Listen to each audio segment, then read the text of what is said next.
Good morning students. आज हम start करेंगे क्लास 8 चैप्टर नंबर 8। चैप्टर का नाम है कोशिका संरचना एवं प्रकार्य। बेटे सबसे पहले आपको पता हो कोशिका क्या है। कोशिका के बारे में पढ़ने से पहले आप एक चीज़ देखें कि आपका मकान घर है वो किस चीज़ से मिलके बना है। आप सभी अंदाज़ा लगाएं तो देखते हैं उनका आधार किस चीज़ से बना है, ईंटों से। जैसे घर को बनाने के लिए ईंटें, बाकी मसाला है, रेती है, सीमेंट है, ये अलग चीज़ें हैं, लेकिन इनसे सबसे ज़्यादा इम्पॉर्टेंट क्या होती है, वो है ईंट। तो जिस प्रकार ईंट एक भवन के निर्माण में आवश्यक होती है, बिल्कुल वैसी ही ईंटों की जैसी जो संरचनाएं जो जीवों में होती हैं, जो सजीवों का निर्माण करती हैं, उसे कहा जाता है कोशिका। तो सबसे पहले कोशिका की परिभाषा क्या बताएंगे हम। जीवन की संरचनात्मक व क्रियात्मक इकाई को कोशिका कहा जाता है। जीवन की जो उसकी संरचना बनाती है जीवन का और उसके कार्य करती है, संरचनात्मक व क्रियात्मक इकाई को कोशिका कहते हैं। अब आता है, ये तो आ गया आपका कोशिका कहते हैं। कोशिका की खोज, सेकंड पॉइंट हमारा जो आता है वो है कोशिका की खोज किसने की। तो सबसे पहले एक नंबर में क्वेश्चन आता है, बहुत ही इंपॉर्टेंट है। सबसे पहले कोशिका की खोज 1665 ईस्वी में किसने की थी, रॉबर्ट हुक ने की थी। किसने की थी, रॉबर्ट हुक ने। उन्होंने क्या किया था, एक पेड़ की छाल लिया, छाल जैसी एक संरचना होती है, कॉर्क बोलते हैं इसे, पेड़ की छाल की जैसी एक संरचना है कॉर्क।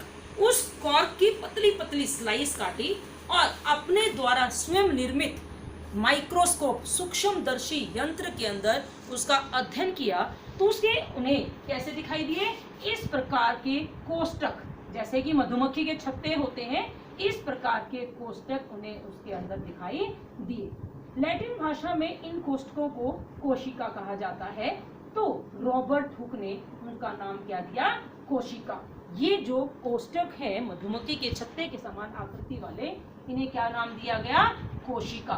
कोशिका का नाम सबसे पहले किसने दिया, 1665 ईस्वी में रॉबर्ट हुक ने कोशिका का नाम इन्हें दिया। लेकिन ये ध्यान रखें, ये मृत कोशिकाएं थी, सजीव नहीं थी, मृत कोशिकाएं थी। सजीव कोशिकाओं की खोज उसके काफी समय के बाद परकंजी ने की थी।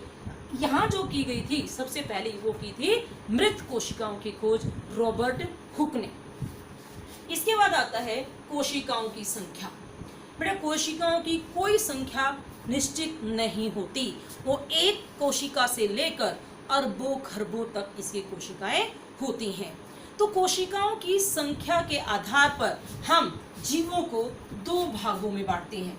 यहाँ ध्यान दीजिए, एक कोशिका भी हो सकती है और अरबों खरबों कोशिकाएं भी जीव के अंदर उपस्थित हो सकती हैं। तो कोशिकाओं की संख्या के आधार पर हम जीवों को दो भागों में बांटते हैं।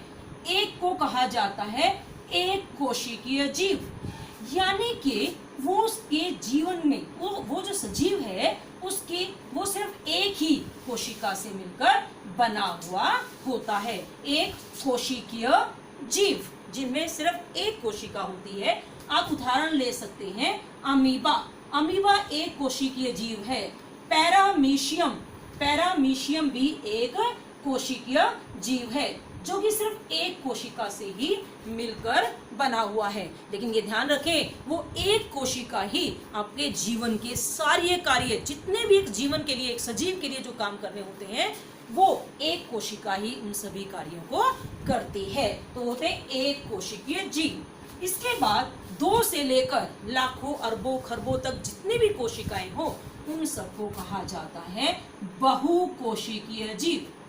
क्या कहा जाता है उन्हें, बहुकोशिकीय जीव, जिनकी जीवन में जिन जीवों के शरीर में कोशिका एक से ज्यादा होती हैं। जितने भी सजीव हैं, पेड़ पौधे हैं, मनुष्य है, पशु हैं, पक्षी हैं, वो सब किसमें उदाहरण आते हैं, बहुकोशिकीय जीवों का उदाहरण है। तो इनकी कोई संख्या निश्चित नहीं है। और दूसरी चीज, इनकी संख्या के आधार पर हम ये नहीं कह सकते कि ये जीव छोटा है तो इसमें कम कोशिकाएं हैं, ये बड़ा है तो इसमें ज्यादा कोशिकाएं हैं। ये इनकी आकृति, इनकी संख्या, इनके साइज पर भी निर्भर करता है। इसके बाद आता है कोशिका की आकृति। कोई निश्चित नहीं है। कोशिका की आकृति किसी प्रकार की भी हो सकती है। ये गोल भी हो सकती है, ये नुकीले सिरों वाली भी हो सकती है, ये स्टार की आकृति की भी हो सकती है, और ये लंबी भी बेलनाकार भी हो सकती है।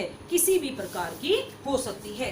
जैसे कि हम मनुष्य के शरीर की अगर आप कोशिका देखें, WBC, आप कौन सी लेंगे अपनी WBC, ये एक कोशिका होती है, एक कोशिका है ये, और ये कैसी होती है, गोलाकार।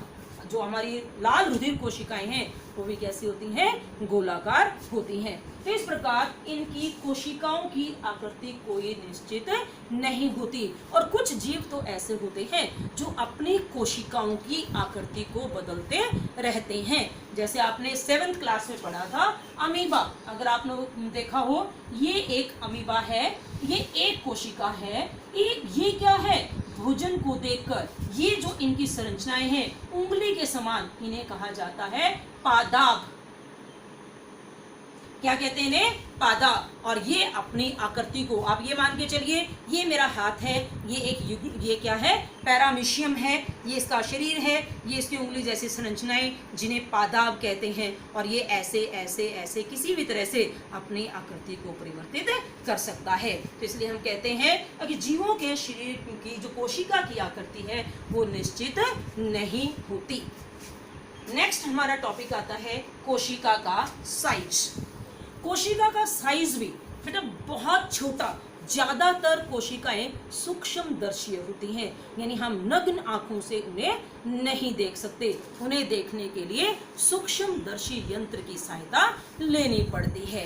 इनका आकार 0.1, आप ये ले सबसे पहले, अभी 1 मीटर के, आप ये देख लीजिए, 1 मीटर के 10 लाखवां हिस्सा, 1 मीटर का 10 लाखवां यानी 1/10 लाख, ये हो गया, यानी 1 गुना आप इसे कह सकते हैं 10⁻⁶ माइक्रोमीटर के बराबर।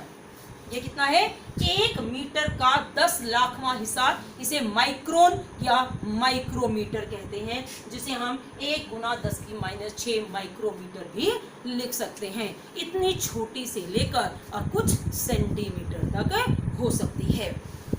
सबसे छोटी कोशिका का साइज 0.1 से 0.5 माइक्रोमीटर है, जो कि किसकी कोशिका है, जीवाणु। किसकी है, जीवाणु। अगर उसका आप नाम ले लें तो आप ये नाम ध्यान रखेंगे, वो होता है माइकोप्लाज्मा। क्या है, सबसे छोटी कोशिका। बेटा आपके क्लास के लेवल पर आप जीवाणु कह सकते हैं, या फिर और आगे दें तो उसका नाम हम ले सकते हैं माइकोप्लाज्मा। और अगर और भी माइक्रोप्लाज्मा नामक जीवाणु है इसका पूछ लिया जाए तो हम कह सकते हैं PPLO, pleuropneumonia like organism. Pleuropneumonia जैसे जीव जिनकी कोशिका बहुत ही छोटी होती है, जिसे हम सिर्फ सूक्ष्मदर्शी यंत्र की सहायता से ही देख सकते हैं। इसके बाद दूसरी है शतुरमुर्ग का अंडा। कौन सा है, शतुरमुर्ग का अंडा। ये भी एक सिंगल अकेली एक कोशिका है, जो कि 170 गुना 130 माइक्रोमीटर की होती है, जिसे आप बहुत ही बड़ा साइज हो जाता है, नग्न आंखों से देख सकते हैं। मुर्गी का जो अंडा है वो भी एक एकल कोशिका है, जिसे आप बिना सूक्ष्मदर्शी यंत्र की सहायता के देख सकते हैं। तो बेटा ये आज मैंने आपको बताया कोशिका की परिभाषा, किसने खोज की, संख्या, आकृति और साइज। कल हम आपको बताएंगे कोशिका के क्या कार्य हैं और इसकी संरचना क्या है। थैंक यू बेटा।